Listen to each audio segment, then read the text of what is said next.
안녕하세요. 꿈이 있는 미래 미취학 담당 박유정입니다. 하나님 나라의 통치 지침서 강의를 진행하도록 하겠습니다. 우리가 4단원 사과에서 함께 살펴볼 하나님의 말씀은 사무엘상 17장입니다. 먼저 사과의 제목을 함께 살펴보도록 할까요? 하나님을 의지해요입니다. 읽을 말씀은 사무엘상 17장 31절에서 40절의 말씀입니다. 블레셋의 장수 골리앗의 신체적 여건은 이스라엘 군사들을 주눅들게 하기 충분했습니다. 그의 키가 285m나 되었고 그가 입고 있던 갑옷의 무게는 57kg에 달했다고 말합니다. 그가 갖고 있었던 창은 창날의 무게만 7kg이었다고 합니다. 사울은 이러한 골리앗을 대적할 엄두를 못 내고 바라보고만 있었습니다. 골리앗은 방패를 든 호위병들을 앞세우고 매일 이스라엘 진영을 향해 싸움을 걸어왔습니다. 자신을 대적할 수 있는 자가 있다면 나와보라는 것이었습니다. 골리앗의 몸에 주눅이 든 이스라엘 사람들은 아무리 키가 크고 용모가 준수해도 하나님께는 아주 작은 것이라는 사실을 잊고 있었던 것입니다. 골리앗은 40일 동안 아침 저녁으로 이스라엘을 조롱하였고 결국 사울은 골리앗을 이기는 자에게 크게 포상하기로 하였습니다. 그를 사위로 삼을 뿐 아니라 많은 재물을 주고 세금을 감면해 주겠다는 포상을 약속하였습니다. 그러나 아무도 사울이 내건 상을 받으려고 노력하지 않았습니다. 오히려 이스라엘 사람들은 골리앗이 나타나기만 하면 도망치기 일쑤였습니다. 마침 형들에게 식량을 전하기 위해 다윗이 전쟁터를 찾았고 다윗은 골리앗만 나타나면 도망치는 이스라엘 군사들을 목격하며 그들의 행동을 이해할 수 없었습니다. 다윗은 전쟁이 여호와께 속한 것임을 믿는 믿음을 갖고 있었기 때문입니다. 사울은 자신이 약속한 포상 내용을 확인한 다윗을 불러 그를 보고자 했습니다. 다윗은 사울에게 골리앗을 물리칠 테니 걱정 말라고 선언하였습니다. 그리고 사울은 다윗의 제안을 거부했습니다. 하지만 다윗은 사자와 곰에게서 자신을 구원하신 여호와가 골리앗으로부터 승리를 주실 것임을 확신하였습니다. 다윗은 그동안 하나님을 2번이나 살아계신 하나님이라고 언급하였습니다. 사울은 별다른 대안이 없었기에 어린 다윗에게 하나님이 함께 하시기를 원한다고 하면서 다윗을 내보내기로 결정하였습니다. 사울은 전쟁을 하기에 어리고 전투 경험이 없는 다윗에게 자신의 갑옷과 투구를 입혀보지만 다윗에게는 그것이 맞을 리가 없었습니다. 다윗은 사울의 옷들을 모두 벗어두고 목동의 모습으로 싸우러 나갔습니다. 칼과 창과 단창 대신 목동의 지팡이와 물맷돌을 둘러매고 나갔습니다. 당시 물맷돌은 테니스 공의 크기였습니다. 이는 고대 근동 지역에서 전쟁 무기로 사용되었던 것입니다.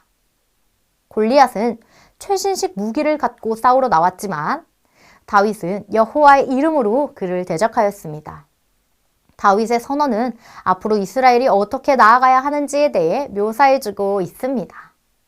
다윗이 선언하는 순간 이 싸움은 어떻게 끝이 날지 예측할 수 있습니다. 그는 여호와에 대한 신앙을 철저하게 고백하였고 가장 좋은 갑옷과 무기로 무장한 골리앗도 하나님에 대한 믿음으로 무장한 다윗 앞에서는 한 번도 힘을 써보지 못하고 패하고 말았습니다. 이러한 다윗의 승리는 단순히 이스라엘의 구원이나 블레셋 사람의 패배에 있지 않았습니다.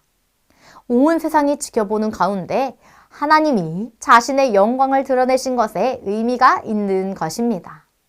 어린 다윗이 하나님만을 의지하고 골리앗을 이긴 일은 하나님이 이스라엘의 구원자시라는 사실을 온 세상에 알린 사건이기 때문입니다. 본문을 통하여 하나님의 이름을 의지할 때 멋지게 승리할 수 있음을 사과에서 다뤄주시면 되겠습니다. 이번 과의 외울 말씀은 사무엘상 17장 45절의 말씀입니다. 함께 읽어보도록 하겠습니다. 다윗이 블레셋 사람에게 이르되 너는 칼과 창과 단창으로 내게 나아오거니와 나는 만군의 여호와의 이름 곧 내가 모욕하는 이스라엘 군대에 하나님의 이름으로 내게 나아가노라. 아멘. 이번 과의 중요한 원포인트는 하나님의 이름을 의지하며 승리한다 입니다. 사과의 두 가지 학습 목표를 살펴보도록 하겠습니다. 하나님을 의지할 때 승리할 수 있음을 아는 것과 어떠한 상황에서도 하나님을 의지하기로 다짐하는 것입니다. 그럼 웰컴 활동 들어가도록 하겠습니다. 이번 웰컴 질문은 무서울 때 생각나는 사람이 있나요? 입니다. 먼저 아이들이 무서울 때는 언제인지 질문합니다. 밤에 불을 켜지 않아서 캄캄할 때, 혼자 어린이집에 들어갈 때 등 아이들이 그 상황에 대해 잘 대답하였다면 그렇게 무서울 때 생각나는 사람이 누구인지 질문합니다. 그리고 부모님이나 선생님의 손을 꼭 잡고 있으면 무서운 마음이 괜찮아진다고 얘기해 주세요.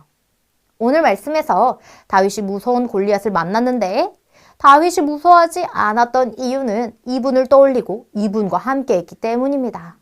아이들이 다윗과 함께한 이분에 대해서 잘 알고 있다면 다음 활동을 통해 더욱 자세히 살펴보자고 말씀해 주시면 되겠습니다. 사과의 어드벤처 활동은 스티커 붙이기입니다. 먼저 그림을 살펴보며 설교 내용을 복습하도록 합니다. 진행 가이드 예시입니다. 친구들, 다윗이 전쟁터에 심부름을 갔다가 누구를 만났지요? 맞아요. 거인 골리앗을 만났어요. 그런데 골리앗이 누구에 대해 나쁘게 이야기하고 있었나요? 하나님에 대해 나쁜 말을 하고 있었대요. 그래서 다윗은 골리앗의 이야기를 듣고 참을 수 없었어요. 다윗은 골리앗과 싸우기 위해 무엇을 챙겼나요? 딩동댕동 물맷돌을 들고 나갔지요. 다윗의 모습 스티커를 붙여보도록 해요. 잘했어요. 다윗과 골리앗 중 누가 승리했나요? 맞아요. 다윗이 골리앗을 쓰러뜨렸어요. 다윗은 하나님의 이름을 의지해서 멋지게 승리할 수 있었어요. 이와 같이 진행해 주시면 되겠습니다. 다음 밸류 활동은 하나님의 이름으로 승리해요입니다. 준비물은 종이컵과 부록, 풀이 되겠습니다. 활동 가이드 예시입니다. 다윗이 하나님의 이름을 의지해서 승리한 이야기를 들었어요. 우리 친구들도 다윗처럼 하나님의 이름을 의지할 수 있나요? 좋아요. 친구들, 하나님의 이름보다 강력한 무기는 없어요. 그럼 이제 준비물을 확인해 볼게요. 종이컵 10개와 부록, 그리고 풀이 있어요. 먼저 물맷돌을 만들어 보기로 해요. 부록에 있는 도안을 뜯고 하나님 글자 스티커를 붙여요. 그리고 풀로 붙여 물맷돌 주사위를 완성해요. 이제 골리앗을 만들어 볼 거예요. 종이컵 1개에는 부록에 있는 골리앗의 얼굴을 풀로 붙여요. 그리고 나머지 종이컵 9개를 차곡차곡 쌓아서 높은 탑을 만들어요. 마지막으로 가장 높은 곳에 골리앗 종이컵을 올려요. 이렇게 다 준비가 되었으면 하나님의 이름을 의지하며 골리앗을 향해 물맷돌을 던져요. 언제나 하나님의 이름을 의지하며 승리하는 우리 친구들이 되길 바라요. 이와 같이 진행해 주시면 되겠습니다. 다음 활동으로 넘어가겠습니다. 이제 인커리지 활동으로 결단하며 기도하는 시간입니다.